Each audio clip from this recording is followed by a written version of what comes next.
السلام عليكم ورحمة الله وبركاته. بسم الله الرحمن الرحيم نحمده ونصلي على رسوله الكريم أما بعد. باب ملاطفة اليتيم والبنات والسائر الضعيف والمساكين. We continue our book Riyad-us Saliheen by Imam Nawawi rahmatullah alayh.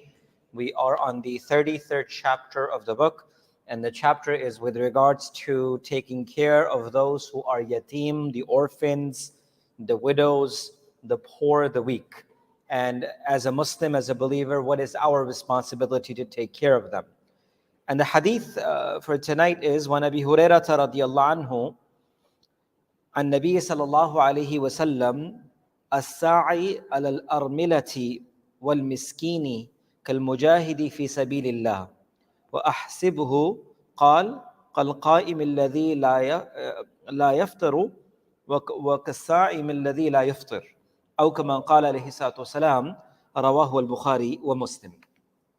The hadith is reported by Abu Hurairah radiyallahu anhu, and Abu Hurairah radiyallahu anhu reports that the Prophet sallallahu alaihi wasallam mentioned and said, as-sa'i. And this is the beauty of the Arabic language, is that just learning few words can actually let you know so much more things about our deen, our religion, and other aspects of faith itself. So for those who have ever been to Umrah, may Allah take us to Haramain with afiyat, with ease and comfort. When you walk between the two mountains, the Safa and Marwa itself, it is known as sa'i. The tawaf and the sa'i between Safa and Marwa. The word sa'i in Arabic itself refers to struggle or effort, or it refers to striving for something. Because when the mother of Ismail alayhi salam, as we all know, that when Hajar had left her child and she was running between the two mountains, she was striving for something greater. She was striving to find something for her child.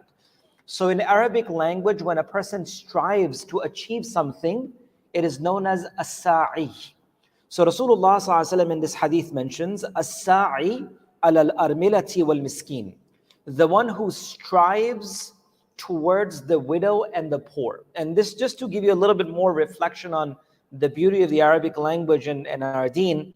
The word armila in Arabic actually comes from the root words of the one that is weak, or even comes towards ramal, that is actually dirt in Arabic language. The famous ayat of the Quran, وَمَا رَمَيْتَ إِذْ رَمَيْتَ, you did not throw the sand, the dirt. It was Allah who made it possible in the eyes of the disbelievers when the Nabi of Allah ﷺ was making the hijrah itself.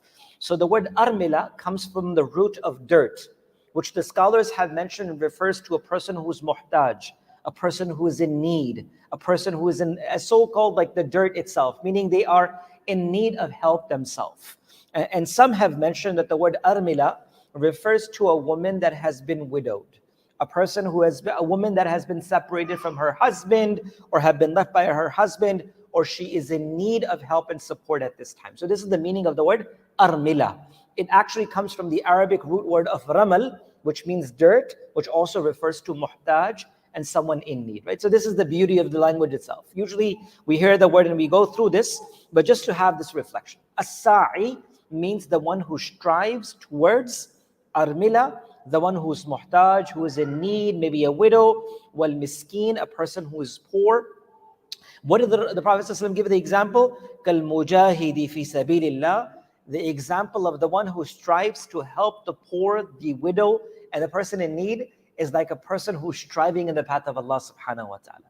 Kal mujahidi fi sabilillah, a person who leaves their family, their belonging, their wealth, and they're sacrificing for the sake of Allah subhanahu wa ta'ala. So the example of the one who strives to find the widow and the poor and to help them, in the eyes of Allah subhanahu wa ta'ala, it is as though that the person who strives for the cause of Allah subhanahu wa ta'ala. Wa ahsibuhu, then the rawi, the narrator, Abu Hurairah radiyallahu anhu mentions. Some have mentioned that either it was Abdullah bin Maslama, the narrator of this hadith, or it was Abu Hurairah radiyallahu anhu who said, I think that the Prophet ﷺ said, وَأَحْسِبُهُ, I think the Prophet ﷺ said, وَكَالْقَائِمِ الَّذِي لَا يَفْطَرُ, it is like a person who stands for salah the entire night and does not rest, and the one who observes fast continuously and does not take a break. Meaning this is how rewarding that person is. So in initial stages, the Prophet of Allah ﷺ said, the example of the one who strives to find a widow or a person who's miskeen in need and to help them, to strive towards them, is like a person who struggles in the cause of Allah. Then the Ravi Abu Hurairah radiallahu anhu said, I think the Prophet ﷺ also said that the example of that individual is like the one who stands at night and prays all night without taking a rest, and like a person who fasts continuously and does not take any break between them. So this riwayah, my dear respected brothers and elders, is a reminder for all of us that as Muslims, as believers, it is our responsibility to make sure that we help those who are in need. Rather than people coming towards us and questioning, it should be our responsibility that we try our best to look for the people around us and surrounding us, and especially our blood relationship, our relatives, those who might be in need, that we help them inshallah in their need. And then those who are around us, they may not be those who spread their hands in front of anyone else for help, but to be able to be a source of help and khair for others. And not only just someone who comes for us, but to strive towards helping. That shauq, the zeal inside of our hearts, that oh Allah, utilize me for the benefit of others. So the one who strives towards benefiting other, there are great rewards in the eyes of Allah subhanahu wa ta'ala. May Allah subhanahu wa ta'ala make us from amongst those who can be a source of khair and barakah and goodness towards others, inshallah. Subhanallah wa bihamdi, subhanakallah wa bihamdik, nashhadu an la ilaha illa anta.